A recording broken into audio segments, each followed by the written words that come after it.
Dados divulgados pelo governo italiano mostram que jovens com idades a partir de 19 anos representam 12% dos casos graves de Covid-19 na Itália. Aqui no Brasil, jovens e adultos representam quase a metade dos casos confirmados de coronavírus. Uma pesquisa do grupo Monitoramento Jovem de Políticas Públicas, realizada em 24 cidades brasileiras, entre os dias 24 e 25 de março, aponta que 83% dos jovens que vivem nas periferias não se sentem seguros diante da pandemia. E o principal motivo é a dificuldade de ficar em isolamento nos espaços onde moram. A pesquisa aponta ainda que eles não se sentem invencíveis e têm medo de transmitir a doença para as pessoas que amam.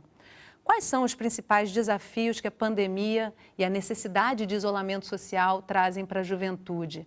Será que a gente está realmente atento ao impacto desse momento na história dessa geração? Hoje nós vamos conversar sobre coronavírus e juventude. O Sala de Convidados está começando. You're not invincible. This virus could put you in hospital for weeks or even kill you. Minha rotina está bem diferente de como ela era há um mês atrás. Todos nós, mesmo tendo pouco sintoma, podemos transmitir. Os cuidados que eu tomo dentro e fora de casa hoje são muito maiores do que eu tomava antes. E nós estamos diante de uma pandemia que ela é coletiva, ou seja, o cuidado comigo é o cuidado com o outro. O programa, a partir de hoje, e enquanto a recomendação for ficar em casa, vai contar com a participação de convidados que conversam com a gente remotamente. E, para falar sobre coronavírus e juventude, a gente convidou André Sobrinho, sociólogo, coordenador da Agenda Jovem Fiocruz, Nathalie Santiago, representante do Levante Popular da Juventude, e Rogério Valls, infectologista, pesquisador do Laboratório de Doenças Febris Agudas do Instituto Nacional de Infectologia Evandro Chagas, da Fiocruz. Aqui no estúdio do Canal Saúde, na Fiocruz, a nossa equipe trabalha com máscaras e o distanciamento recomendado pela Organização Mundial da Saúde. O programa de hoje está sendo excepcionalmente gravado e nós recebemos perguntas e comentários ao longo da semana. Eu vou trazer as participações da nossa audiência para a nossa conversa. Eles não têm tempo a perder. Na fase mais transformadora da vida, se movimentar com liberdade não combina com isolamento social. A todo momento, o número de casos aumenta e a incidência de mortalidade na faixa etária abaixo dos 30 anos preocupa a comunidade científica. O diretor-geral da OMS, Tedros Adhanom, fez um alerta aos jovens. You're not invincible. This virus could put you in hospital for weeks or even kill you.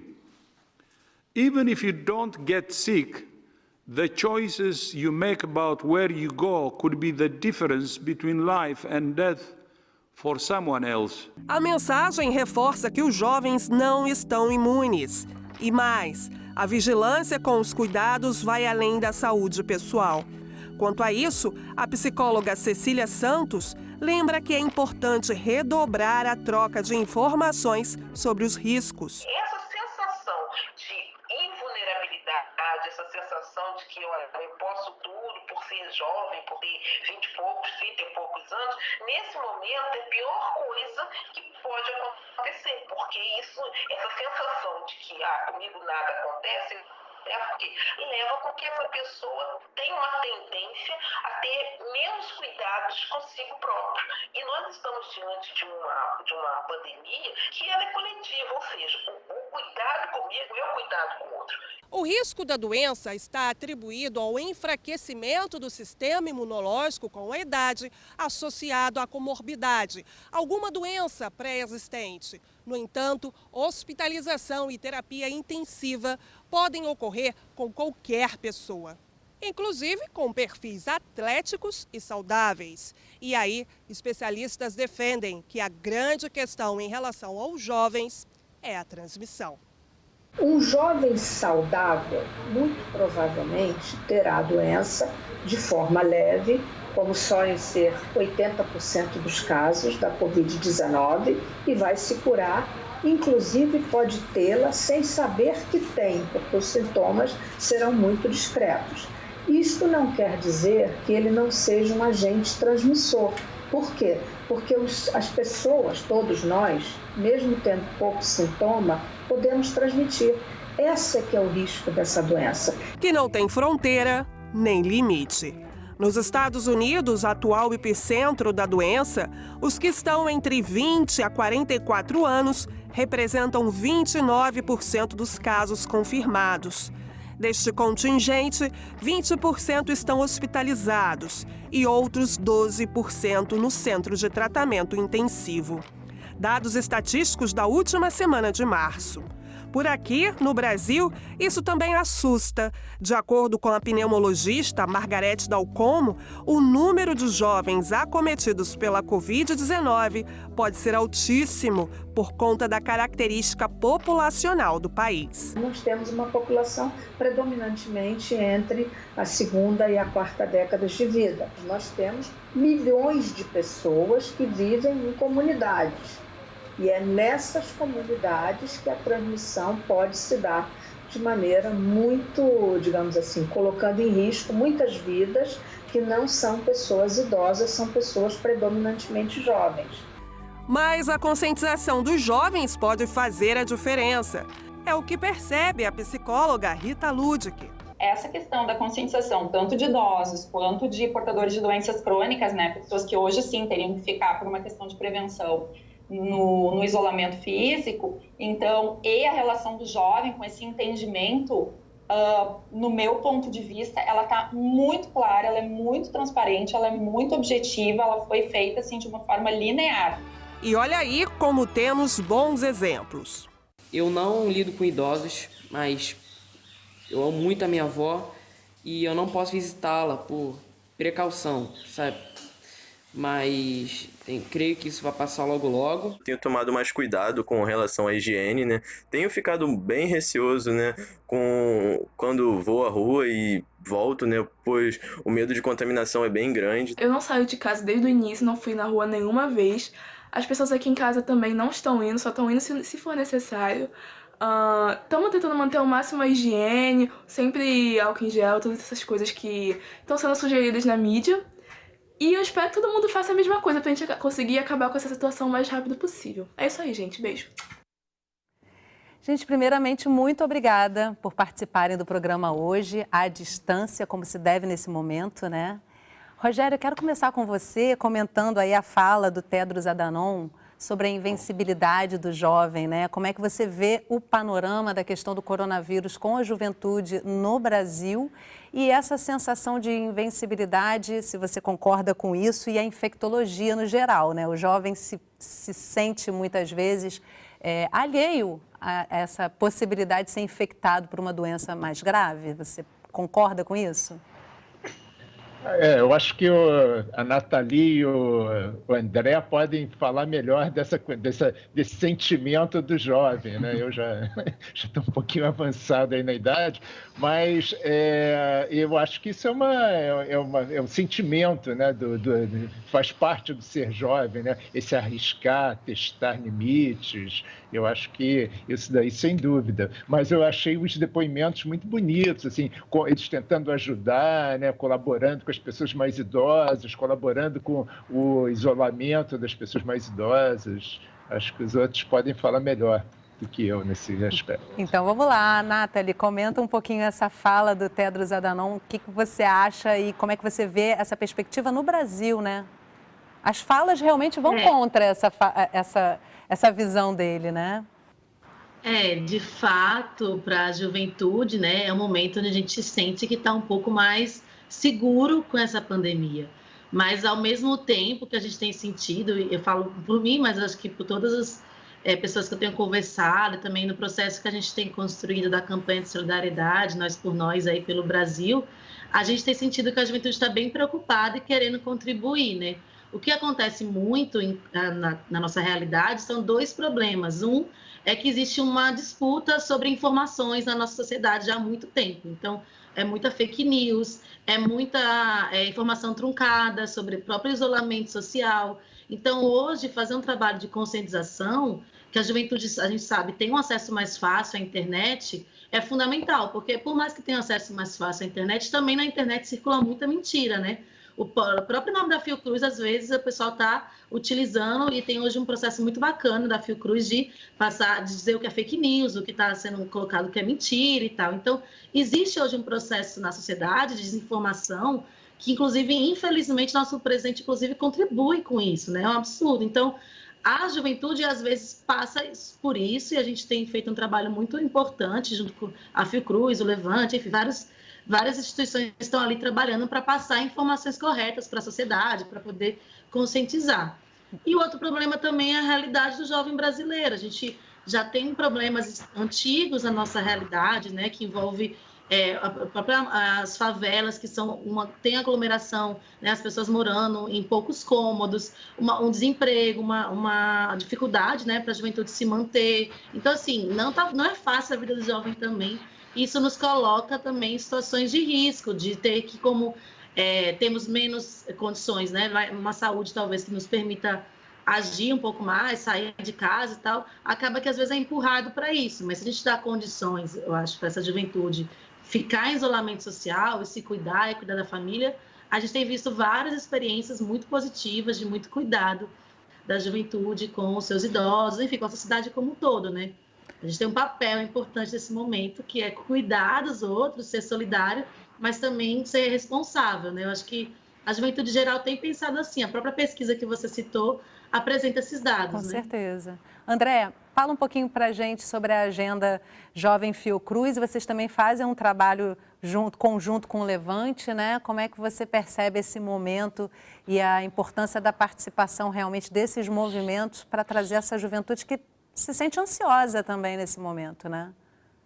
Com certeza. Primeiro, agradecer o convite, saudar os meus colegas aqui do programa, o Rogério e a Nathalie. Tem uma coisa importante que eu acho, assim, quando a gente está falando de jovem, juventude, a gente está falando de um universo muito amplo do ponto de vista etário, né? A gente está falando, se pegar pela legislação, né, no Brasil, os jovens são considerados jovens para as políticas públicas 15 a 29 anos, né? Então, quando a gente está falando de isolamento social, a gente está falando de uma faixa 15 a 17, por exemplo, que, em tese, ela está mais dependente da família, portanto, ela tem condição de ficar em casa, né? E uma faixa etária de 18 a 29 aí, que está no mundo do trabalho, assim como a Nathalie apontou, vivendo situações, inclusive, de desemprego, que também acarreta trabalho informal, né? E esse trabalho informal, hoje, é o que está aí nas discussões em relação aos auxílios governamentais para poder garantir que esses jovens fiquem em casa, né?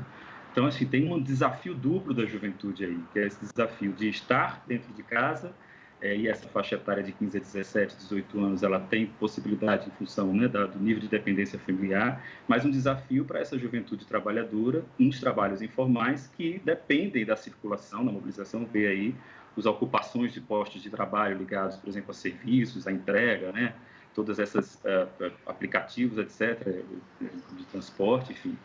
Tudo isso acarreta uma dificuldade, né? Por isso que o auxílio é importante, porque quando a gente está falando da juventude, está falando do mundo do trabalho, do auxílio, esse trabalhadora, ele tem idade, né? Ele tem um pertencimento racial, e são as mulheres, né? Que também, sobretudo, estão no nível de desemprego maior e mais vulneráveis nesse momento em que o isolamento social é fundamental, né? E aí então, você a gente está falando desta juventude. Você está trazendo um ponto super importante, né, André, que é realmente a diversidade de realidades que a gente tem hoje, né? Um jovem de classe média vai ter uma realidade completamente distinta, né? E aí eu quero já aproveitar o gancho aqui para trazer a participação dos nossos telespectadores que nos encaminharam através das nossas redes sociais ao longo da semana. Tem um telespectador que não se identificou e mandou algumas perguntas pelo WhatsApp, mandou 2 perguntas. Como a juventude pode colaborar com formação de redes de solidariedade? Então, eu trago essa pergunta para a Nathalie e para o André. E ele também pergunta sobre se essa epidemia marca um novo olhar para os nossos idosos. Aí também convido o Rogério a responder. Nathalie, começo com você, então. Como é que você percebe aí como é que um jovem de uma cidade menor ou mais distante de um grande centro pode começar a criar essa rede de solidariedade nesse momento? Em isolamento, né? Isso é muito importante, assim. A gente tem feito algumas experiências. Uma passa por esse processo de conscientização, que envolve buscar as informações com fontes seguras, confiáveis, como, por exemplo, no site da Fiocruz, e conseguir transmitir essas informações para a sociedade, a partir do WhatsApp, redes sociais, tentar aí fazendo esse processo de conscientização. As outras ações envolvem também um processo da solidariedade da distribuição de alimentos, de materiais de higiene para quem está precisando. Assim. Então, a gente tem feito caixinhas de solidariedade, vários postos distribuídos isso por aí, para as pessoas poderem doar alimentos e depois disso conseguir distribuir para quem está precisando, a arrecadação financeira, enfim, temos feito vários esforços no Brasil, várias experiências para conseguir fazer essa ação de solidariedade, né? Agora, e a gente tem tido um cuidado especialmente redobrado, né, nesse momento, para a segurança sanitária, para a responsabilidade disso. Então, não dá para a gente querer fazer alguma ação agora e acabar prejudicando, né, as pessoas. Então, é muito importante seguir todas as orientações de segurança nesse momento, da higienização dos alimentos, do cuidado, né, no seu deslocar pela cidade, contato com as pessoas. A gente tem feito orientações nesse sentido também. Acho que quem quiser também aproveitar, e tem nossas páginas aí do Levante Popular da Juventude, a gente está no Brasil inteiro e estamos realizando ações pelo Brasil inteiro, assim, tem especialmente aí no Rio de Janeiro, onde a Fiocruz também tá ajudando a gente bastante, né, no processo, e a gente tem conseguido distribuir bastante alimento, feito uma campanha de solidariedade muito bacana, sozinho, assim, isso que é importante, assim, por isso que eu estou falando para procurar a gente, enfim, procurar outras iniciativas, porque nesse momento é importante estar mais unido do que nunca, mesmo cada um em sua casa, isolamento social. Assim, e para o jovem é natural usar a internet também, né, Nathalie? Assim, acho que nesse momento, mais do que nunca, eles vão ter permissão para utilizar essa ferramenta que eles já adoram, né? E André, como é que você percebe isso aí? Você acha que essa epidemia está mudando várias culturas, né? Também traz esse novo olhar sobre os seus avós, sobre os idosos.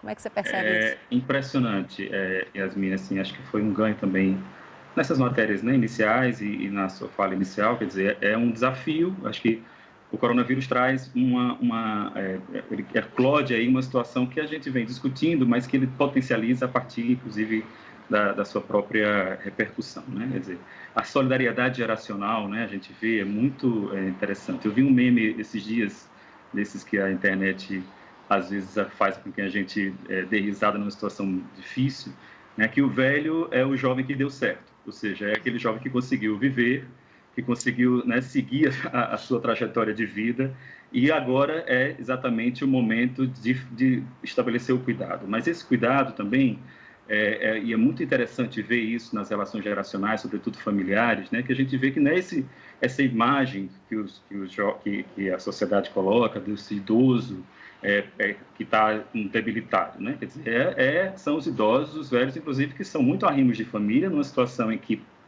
os jovens voltam para casa por causa de questão de desemprego. São esses idosos, são essas pessoas mais velhas que seguram porque tem algum tipo de renda, portanto, tem uma solidariedade aí que já está posta nas dificuldades que tem relacionadas ao trabalho na juventude, né?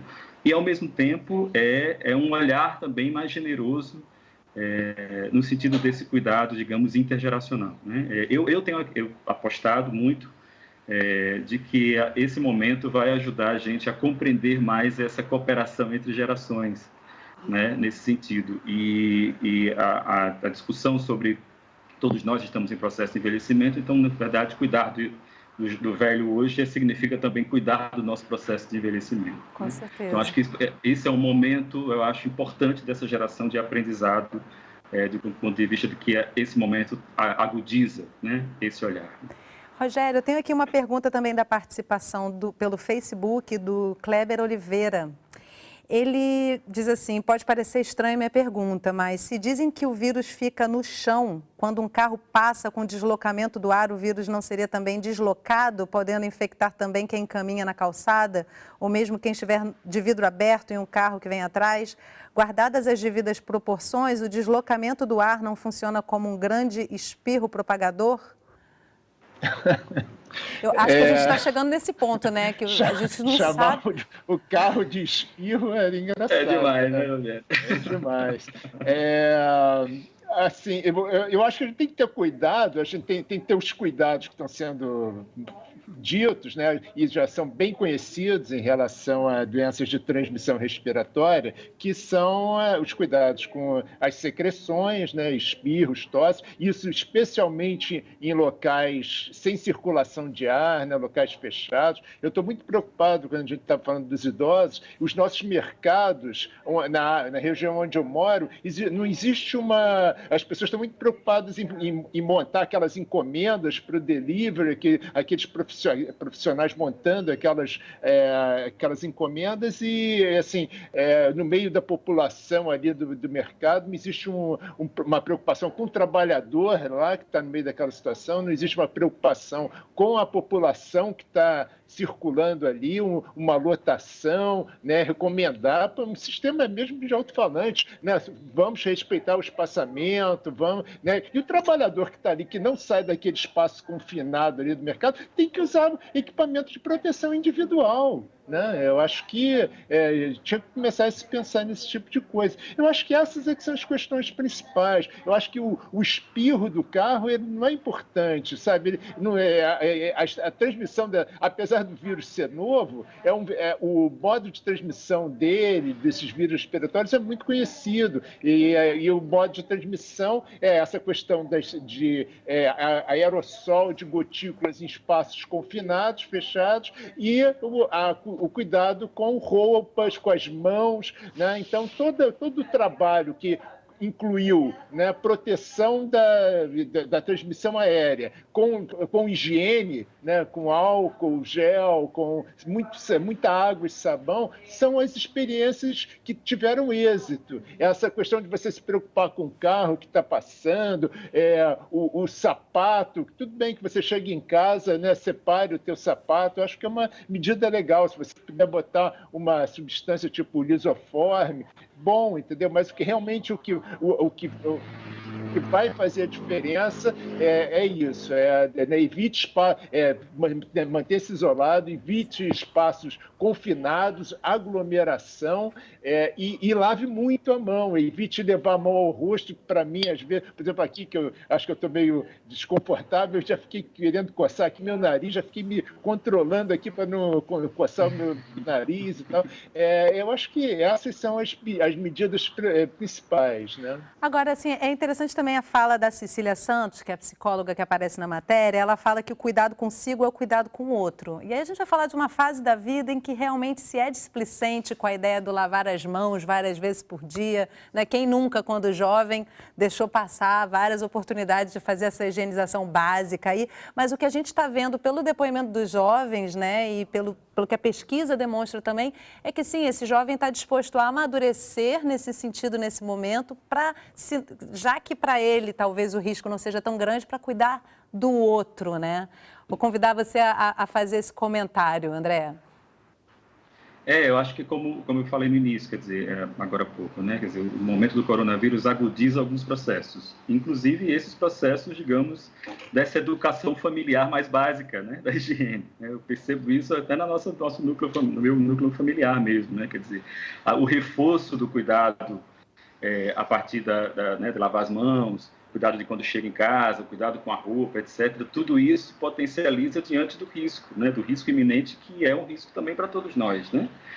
A coisa da ideia do adoecimento, a ideia da morte, tudo isso vem junto no momento bastante crítico, né? Que essa situação agudiza. A gente pouco reflete sobre isso no momento que temos uma situação, né, em que isso fica iminente, então os processos todos se aceleram, inclusive esses processos educativos mais básicos que se dá na família, que se dá na escola, etc. Né? Portanto, eu tenho visto e tenho ouvido muitas experiências. Eu acho, sim, que os jovens brasileiros, a gente não pode falar pelos jovens em outros lugares do mundo, mas salvo aí, obviamente, situações muito particulares, né? Pelo que a gente tem visto, tem atendido às recomendações e tem ensinado aí, a exemplo mesmo aí do Levante, né? E dos outros movimentos na periferia, que tem ensinado forma de solidariedade, inclusive começando dentro de casa, né? A gente fez, junto com o Levante, refinando aí protocolos, inclusive para essas campanhas de solidariedade, né, Nathalie? Quer dizer, de como é que é a distribuição desse alimento, como é que é o recolhimento desses alimentos,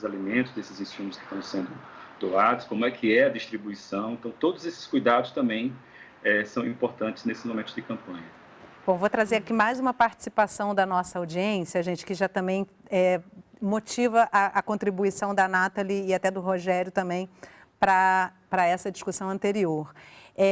O Alexandre, do Rio de Janeiro, mandou pelo WhatsApp. Em vários lugares, por exemplo, aqui perto da minha casa, aconteceram aglomerações de, em sua maioria, jovens em barzinhos e botecos e etc., inclusive com churrasco e som alto. Não seria a hora do Estado, em todas as suas instâncias, que somente tem aconselhado adotar medidas mais duras de dispersão nesses casos? Comentários, Nathalie, eu vou começar com você.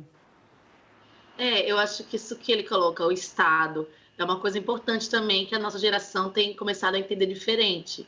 A gente agora está sentindo na pele o que significa o Estado que cuida ou que não cuida de seu povo, por exemplo. O que significou a PEC do teto dos gastos? O que significa o SUS, que era tão criticado na mídia? O que significa um Estado que, enfim, se preocupa com direitos e a segurança da sua população?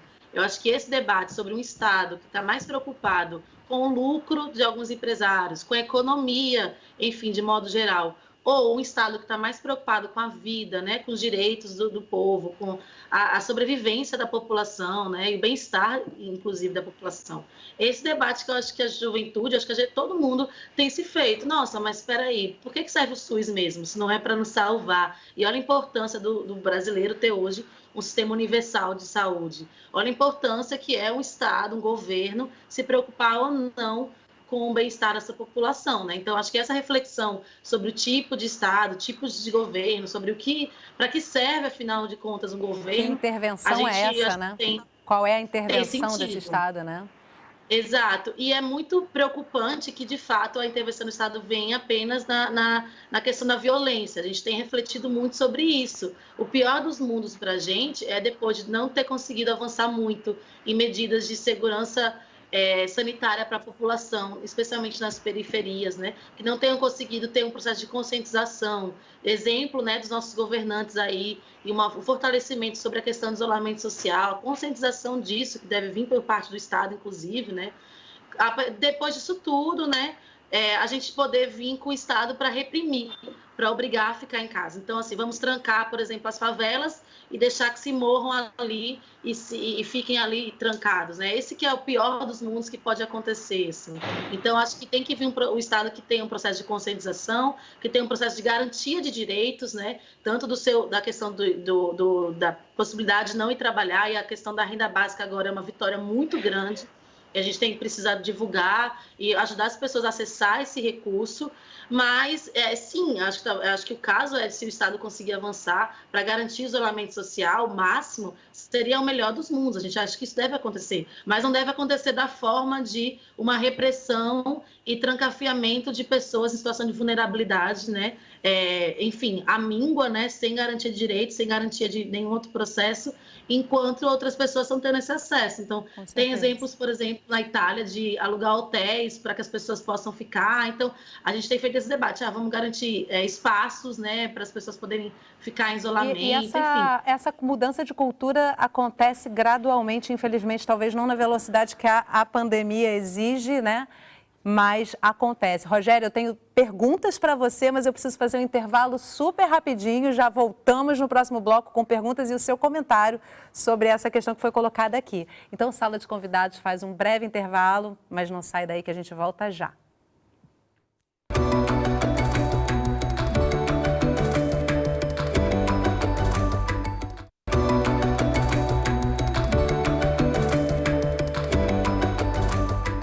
O Sala de Convidados está de volta conversando sobre coronavírus e juventude. Os nossos convidados de hoje, que estão com a gente pela internet, são André Sobrinho, sociólogo, coordenador da Agenda Jovem Fiocruz, Nathalie Santiago, representante do Levante Popular da Juventude, e Rogério Valls, infectologista, pesquisador do Laboratório de Doenças Febris Agudas do Instituto Nacional de Infectologia Evandro Chagas, da Fiocruz. O programa de hoje está sendo gravado excepcionalmente e nós recebemos perguntas e comentários ao longo da semana. Eu estou trazendo as participações da nossa audiência aqui para a nossa conversa.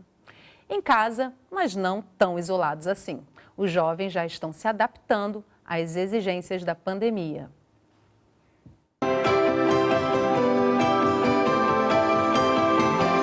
Skate na rua e aquela sensação de liberdade, vento no rosto e a adrenalina que corre por todo o corpo. O Kainan tem 21 anos, é estudante de filosofia e trabalha como assistente de edição. E como a gente viu nas imagens aí, ele é apaixonado por skate, mas por enquanto nada de skate, né, Kainan? Minha rotina tá bem diferente de como ela era há um mês atrás. Os cuidados que eu tomo dentro e fora de casa hoje são muito maiores do que eu tomava antes. Eu acordo já tentando me alimentar melhor do que eu fazia antes, porque desde que eu saí da casa da minha mãe e vim morar sozinho, a minha alimentação piorou bastante. Eu não consigo mais entrar em casa sem lavar as mãos, eu tento tomar esse cuidado sempre. E saiu na rua, luva nas mãos, máximo de atenção com a distância das outras pessoas e, principal, na verdade, agora está sendo evitar de ir na rua. E mesmo sem sair de casa, ele e os amigos de infância dão um jeito de matar a saudade. Todo dia a turma coloca a conversa em dia e, é claro, falam sobre os desafios da quarentena. Matheus mora com a mãe de 59 anos.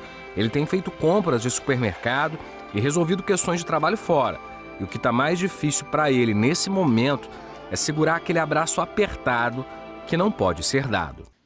Total, assim, a gente até é um pouco ruim, mas a gente até meio que perdeu um contato físico, assim, de ou ver um filme junto, ou de estar muito próximo. A gente está morando junto, a gente divide as coisas aqui, mas o cuidado foi muito redobrado, até porque ela está em grupo de risco. Então, mesmo que seja um pouco mais tranquilo para mim, ainda é um perigo com ela. A Rayane trabalha com moda e faz tudo pela internet. E dentro de casa as ideias são muitas. Sempre tem um jeitinho de ajudar ainda mais a família. Estou pensando em começar a fazer as máscaras de proteção, porque a gente não está encontrando, então, como eu estou aprendendo a costurar, eu queria fazer para distribuir para minha família mesmo. Agora eu vou deixar o Kainan conversando com os amigos dele e a gente vai conhecer a Larissa. Ela mora com a avó dela, a dona Geralda, que tem 69 anos. E aí, Larissa, conta pra gente como é que tá sendo esse momento aí pra vocês. Eu tô trabalhando de home office pelo meu trabalho e eu tô fazendo as coisas pra ela também, tipo ir no banco, ir na padaria.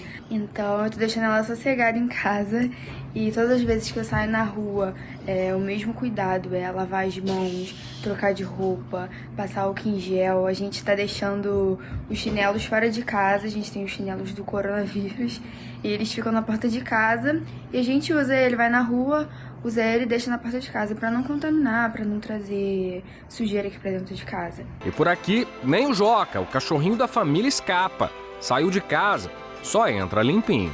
Ele precisa ir na rua pra fazer as necessidades, então a gente leva bem de manhãzinha, quando não tem ninguém. E assim, quando a gente volta com ele, a gente lava as patinhas dele, lava a barriguinha, pra ele ficar bem limpinho e não trazer nenhuma sujeira da rua aqui pra casa também. E o Joca tá até acostumado também. Não é tão ruim assim, né, Joca? Cadê a patinha? Patinha! Ele ganha a recompensa dele. De volta à casa do Kainan, olha essa conversa que não acaba nunca. Dá até pra entender, né? É que agora o rolê é virtual. Real mesmo, assim, eu acho que, tipo, se tu começar já agora, é um pontapé inicial que tu vai sair na frente de outra galera. Olha aí, Rogério, então, como a gente ficou aqui no intervalo conversando sobre várias questões, esse programa tem muito assunto, né? Agora, a menina fala que limpa a patinha, que leva o cachorro para passear, já ouvi falar que o ideal é não sair, é o pet ficar em quarentena também. E queria que você comentasse isso e também falasse um pouquinho sobre a aglomeração que a gente ficou conversando aqui no intervalo sobre a aglomeração dos jovens no bloco anterior. Esse vídeo ele é muito exemplar, quer dizer, os jovens eles se viram na rede social, no Zoom, né, e conseguem manter um vínculo com os pares, mas os idosos eles não têm essa habilidade, essa possibilidade, porque para eles eu acho que não faz muito sentido ficar vendo aquele monte de quadradinho na tela do computador. E lá perto, pelo menos perto da minha casa, não tem aglomeração de jovens, tem aglomeração de idosos, às vezes eles se metem ali dentro do botequim, eu fico horrorizado. O homem é um ser social, né, gente? Não vamos conseguir mudar isso em 2 meses, 3 meses por conta da pandemia, né? E a patinha do cachorro, Rogério, adianta limpar? Cachorro, eu não sei se vocês viram agora recentemente o tigrão que ficou infectado lá no Bronx, né? Então parece que existe uma suscetibilidade dos felinos maior. E o felino tem uma qualidade que ele não sai na rua, né? Fica dentro de casa. Então o cachorro parece que é bem menos suscetível ao coronavírus. Podendo limpar lá a patinha do cachorro, eu acho legal, eu acho importante, né? Passa um álcool gel. Já melhora um pouco, né? Sabão, água e sabão já melhora. Eu vou trazer aqui mais uma participação da nossa audiência. André, vou levar para você, tá? Um depoimento com uma pergunta. Ramene Santos, de Saquarema, do Rio de Janeiro, mandou para a gente pelo WhatsApp. Ela diz que é mãe de uma adolescente de 16 anos e passam por uma situação conflitante, observando quão importante para os jovens são as relações sociais. E sabendo que os jovens estão fora de um grupo de risco, quando vemos as recomendações sanitárias alertando para se evitar o tal convívio, parece incoerente. Ouvi um jovem que estava indo para a praia dizer que ele já não tem avós, então vai curtir as férias enquanto o mundo não acaba. Que tipo de argumento sobre a necessidade de isolamento social pode ser mais eficiente para esse público, André? Olha só, a gente estava falando agora um pouco também sobre a solidariedade entre gerações, mas é na família também que a gente vê o conflito, né? O conflito e solidariedade aí tem um peso muito parecido, né? Quer dizer, não tem... acho que tem uma discussão que eu falei no início também, que quer dizer, tem essa faixa etária que é mais... é difícil porque... tem uma situação de sociabilidade, né, de envolvimento aí de articulação, de mobilização junto com seus pares, para espaços, para momentos de lazer. E eu acho que é firmar a autoridade. Nesse momento é dizer, não é possível que você ponha em risco o resto da família em detrimento de um momento de lazer que daqui a pouco você vai retomar, né? Quer dizer, acho que tem também um momento aí de familiar de exercitar a autoridade, o que não quer dizer autoritarismo, mas sempre tem que ser, é bom que seja na base da conversa, mas acho que a autoridade nesse momento ajuda a dizer, vamos de fato seguir as recomendações para que todos nós estejamos numa situação de proteção. Nathalie, quer comentar? Eu acho que essa ideia que a gente estava conversando antes, sobre nosso sentimento de invulnerabilidade, né? Mas isso é um equívoco. Vários jovens, de fato, estão falecendo por conta do coronavírus, isso é um fato, né? Lá no Rio Grande do Norte, que é de onde eu vim, um jovem de 23 anos, né? Então, assim, não estamos imunes. E uma outra questão é o Sistema Único de Saúde, né? Os leitos, UTI. Então, por mais que a gente, quanto jovens, teria uma condição melhor de sobreviver, ou então de superar a questão do coronavírus, cada vez menos vamos conseguir ter acesso aos equipamentos de saúde, porque eles vão estar superlotados, e isso é importante por esse motivo, além de cuidar da nossa saúde, né, individual, mas também para não superlotar o sistema de saúde, porque se a gente enquanto jovem, vai ter que acessar também esses leitos, né, e podemos até sobreviver mais, tal, a gente pode não ter vaga para a gente, e é importante que se diga isso, é importante ficar tranquilo e cuidar da saúde mental, e não se preocupar tanto, assim, né, já que estamos em isolamento social, mas é importante ter consciência e responsabilidade. Então, essas informações têm que ser apontadas para toda a juventude, para todo o povo, né. André, essa pandemia já tem sido comentada, assim, uma série de paradigmas que vão sendo rompidos. Na sua opinião, que tipo de paradigma da juventude se modifica nesse momento, se atravessa, se transforma?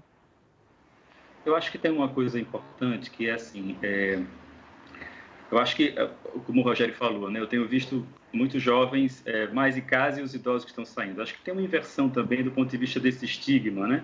Que a gente vai encontrar, que se reflete também na realidade dos indivíduos, etc., que é essa da ideia de que, bom, eu não, como o rapaz disse lá, o surfista, né, eu não tenho mais a voz, então vou curtir.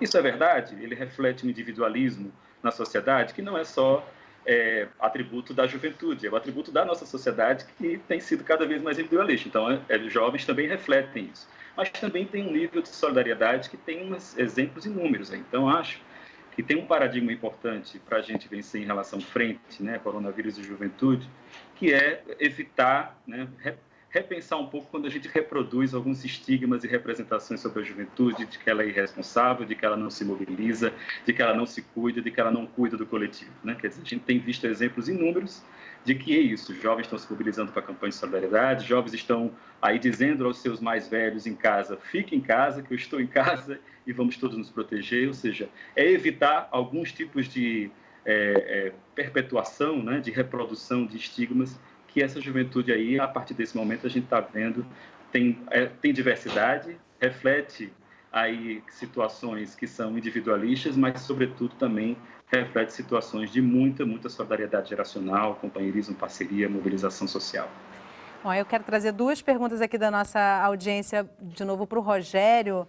E também salientando, né, Rogério, a gente tem, como a Margarete, a doutora Margarete falou no primeiro bloco, na nossa primeira matéria, uma população predominantemente jovem no Brasil ainda, 42% a 43% da nossa população é jovem. Então, realmente, o papel do jovem na pandemia no Brasil é, em especial, importante, né? E aí, a Sandra Carla pergunta via Instagram se o cansaço que vai e volta é normal e se acomete também aos jovens que podem ser infectados. E a Lisiane Morosini, via Instagram, também pergunta se o jovem pode ser um meio para estimular o uso de máscaras. Em relação ao cansaço enquanto sintoma do coronavírus, não é esse cansaço físico, não. O que tem sido chamado a atenção é você respirar e não conseguir obter o oxigênio que você precisa, né? Você respirar e achar, pô, preciso respirar mais, né? O ar não está entrando, né? Então, é falta de ar mesmo, que é o sintoma do coronavírus. O cansaço tem vários motivos, o estresse que as pessoas estão vivendo. Então, esse não é o sintoma do coronavírus. A outra pergunta, Yasmin, acabou faltando. A outra pergunta, ela pergunta se os jovens podem estimular o uso da máscara. Aí eu acho que o André e Yasmin... porque é o seguinte, essa máscara caseira, o objetivo dela é funcionar mais como uma barreira, né, para você, mesmo estando assintomático, não infectar outras pessoas. Então, eu acho que no momento atual vale tudo. Então, umas máscaras bonitas, tecidos bonitos, né? Eu acho que para o jovem... A Rayane já falou na reportagem ali que vai começar a produzir máscaras. Daqui a pouco a gente vai começar a ver máscaras fashions, né, Nathalie? Isso. Como é que vocês estão percebendo isso aí nos meios jovens que vocês convivem, Nathalie? Olha, eu tenho visto bastante nas redes umas máscaras fashions, tal. Eu vi máscara gótica, máscara de sereia, máscara com estampa. Enfim, eu acho que a gente se encontrar nesse momento de diversão, alegria, arte. Então, além das máscaras, a gente está vendo várias lives, as pessoas produzindo arte, apresentando, né? Vários amigos que eu nunca vi postar nada, tocando violão, falando poesia. Enfim, as pessoas estão encontrando forma de se expressar, porque, como você falou, é uma característica humana ser sociável, né? Então, a gente está utilizando aqui as redes sociais para poder se expressar nesse momento. Então, temos estimulado isso, inclusive, que faz bem para a gente, né? Aliviar um pouco essa pressão desse momento, assim. Bom, Rogério, aqui a gente tem mais uma pergunta de telespectador. Acho interessante a gente verificar essas perguntas para tirar dúvidas, né? As perguntas de serviço, elas vêm acontecendo em todos os nossos programas sobre o coronavírus e eu acho que é sempre importante esclarecer, né? O Rogério está perguntando se o ar-condicionado pode colaborar na propagação do vírus. Não, pelo contrário, né? Se você tiver um ar-condicionado e deixar a janela aberta, ela favorece um fluxo de ar, porque o importante é o fluxo, é a renovação do ar. Então, se você puder, vai ter que fazer as duas coisas. Aqui no Rio, graças a Deus, a gente teve um verão, né, abençoado, com temperaturas super agradáveis. Então, a gente, mesmo aqui no trabalho, a gente liga o ar, abre a janela. Agora, é claro que aquele ar que você não limpa o filtro, a tela e tal, o ideal é que você passe ali uma água com sabão e mantenha aquilo pelo menos, né, a cada 2 semanas, assim, manter limpinho aqui. Nas condições ideais, tudo bem, né? André, a gente está verificando aí que existem realmente uma série de transformações que a gente vai observar nesse momento de pandemia.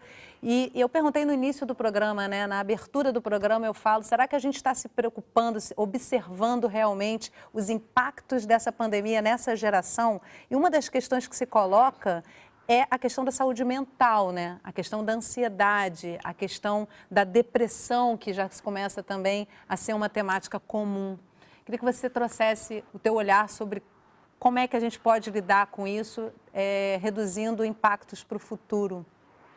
Esse tema da saúde mental da juventude, ele tem múltiplos aspectos, né, dimensões assim que vão desde dessas situações limite, que a gente conhece, né, automutilação, violência auto-infligida, automutilação, ideação suicida até o suicídio, e esses aspectos mais do ponto de vista da ansiedade, né? Quer dizer, você tem um foco aí dessa população mais adolescente jovem, de 15 a 17 anos, que tem toda uma discussão relacionada à violência auto-infligida, né? E não só eles, mas é uma preocupação em função dos dados estatísticos dessa situação nessa faixa etária.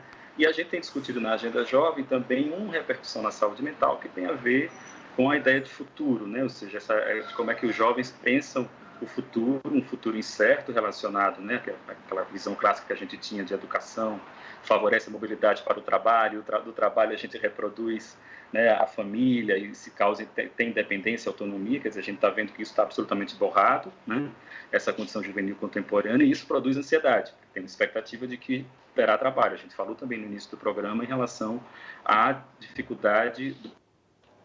Opa, acho que a conexão do André... Deu uma falhadinha. Do auxílio. Volta um pouquinho, André, que a sua conexão falhou. Oi. Volta só um pouquinho, um minutinho, um segundinho aí da sua fala, que a gente teve um corte na sua transmissão. Eu dizia que tem essa discussão da saúde mental mais nas situações limite, né? Ideação suicida, violência auto-infligida, suicídio, e tem um aspecto da saúde mental ligado a esses momentos de ansiedade, de depressão causadas, que é uma coisa muito desse momento da sociedade atual, em função do futuro incerto, né, do ponto de vista do trabalho. E isso acomete muitos jovens que são, digamos, jovens adultos, né? E o momento do coronavírus também coloca isso, quer dizer, quando a gente está falando do auxílio importante para esse momento de isolamento social, a gente está falando, como eu disse nisso, dessa juventude trabalhadora, né? São jovens que estão vivendo subempregos, empregos informais e que necessitam efetivamente mais desse auxílio. Portanto, este momento do coronavírus potencializa tudo isso, e é importante, né, que a gente entenda a complexidade da situação para não recair só o problema da saúde mental numa decisão individual, de que eu estou assim e é por causa de problemas subjetivos, e não pensar do ponto de vista social, socialmente, de como isso é produzido. Então, o coronavírus traz para a gente todas essas questões, que é também compromisso da sociedade e de suas instituições para cuidar da saúde mental da sua juventude diante desses aspectos todos. Muito bom. Agora, Nathalie, me fala um pouquinho, por favor, da campanha Nós por Nós. Era uma campanha do Levante que já existia, e o que ela está proporcionando nesse momento, como é que ela está caminhando? Bom, o Levante é um movimento de juventude que está presente no Brasil todo, e desde 2015 a gente faz essa campanha Nós por Nós, em várias periferias, né, pelo Brasil inteirinho. E aí é uma campanha que tem essa concepção de solidariedade e de estar junto, né, junto da nossa vizinhança, do nosso povo, fazendo ações para nos ajudar e tal. E envolve arte, envolve cultura, envolve diversas ações. E aí a gente, nessa questão do coronavírus, nesse momento, já avaliou que tínhamos que urgentemente continuar, né, realizando as ações Nós por Nós. Então, a gente resolveu fazer essa campanha específica agora para esse momento, que é Nós por Nós contra o coronavírus, que não deixa de lutar, né, pela garantia do Estado aos nossos direitos. Então, também na luta da renda básica, e inclusive a campanha envolve a conscientização e a informação sobre o acesso à renda básica, como acessar e tal, mas também envolve a coleta e distribuição de alimentos com muita responsabilidade, seguindo as orientações da Fiocruz, de médicos e médicas parceiros da rede de médicos populares, que nos mostram, né, como fazer a higienização dos alimentos, como fazer a distribuição corretamente. E está acontecendo no Brasil inteiro, em Minas Gerais, no DF, enfim, em Mato Grosso, em vários lugares que a gente está realizando essa ação, está se espalhando cada vez mais, crescendo em todos os estados que a gente está presente. A gente não está sozinho nisso, aí posso comentar um pouco no Rio de Janeiro. A gente está junto com a Brota na Laje, aí no Borel, o Museu da Maré, está junto com o Sindicato da Fiocruz, a ASFOC, está junto com a Agenda Jovem, inclusive, está junto com os sindicatos moedeiros, enfim, MPA, MTD, MAB, Consulta, várias organizações são parceiras nesse projeto, e a gente tem conseguido coletar através da caixinha de solidariedade, que é uma caixinha que qualquer um pode montar. A gente tem as orientações de segurança para montar essa caixinha. Você monta no seu condomínio, no mercado do seu bairro, na associação de moradores, enfim. E temos mais de 3 mil pessoas agora no Rio de Janeiro, por exemplo, envolvidas nisso. Então, a gente começou pequeno, né, fazendo com que a gente conhecia, e quando viu, isso se multiplicou, todo mundo querendo ajudar.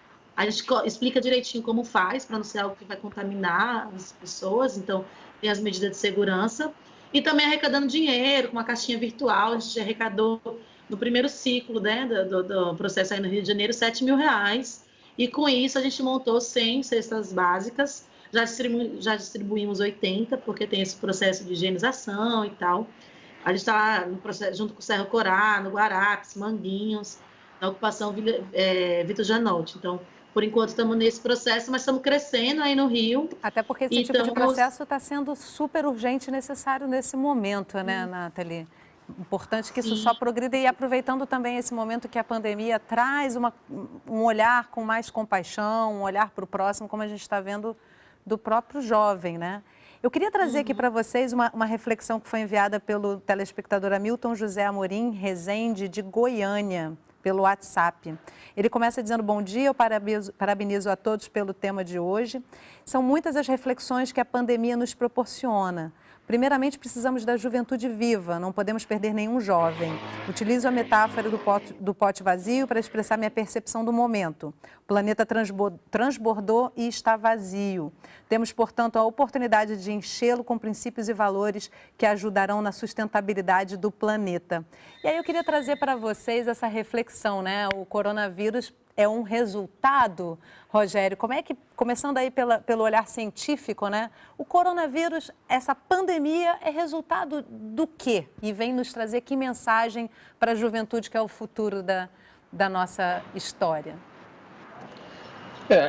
O coronavírus realmente foi uma surpresa, né, muito grande, apesar de as grandes previsões eram para vírus influenza vindo de outros animais, tipo aves, né, que pudesse se adaptar ao homem e provocar grandes epidemias. Já tinham havido 2 experiências anteriores, né, que era o SARS na China, e depois o MERS, que era uma doença, um coronavírus que se adaptou a dromedários e que passava para o ser humano. Mas, assim, a transmissibilidade dele foi bem menor, eram bem menores, né, do que a do nosso atual coronavírus. Então, esse tipo de vírus, realmente, ele tem essa capacidade de se adaptar ao ser humano, e esse teve essa adaptação infeliz. A única coisa favorável é que a letalidade desse atual coronavírus ela é bem menor do que a do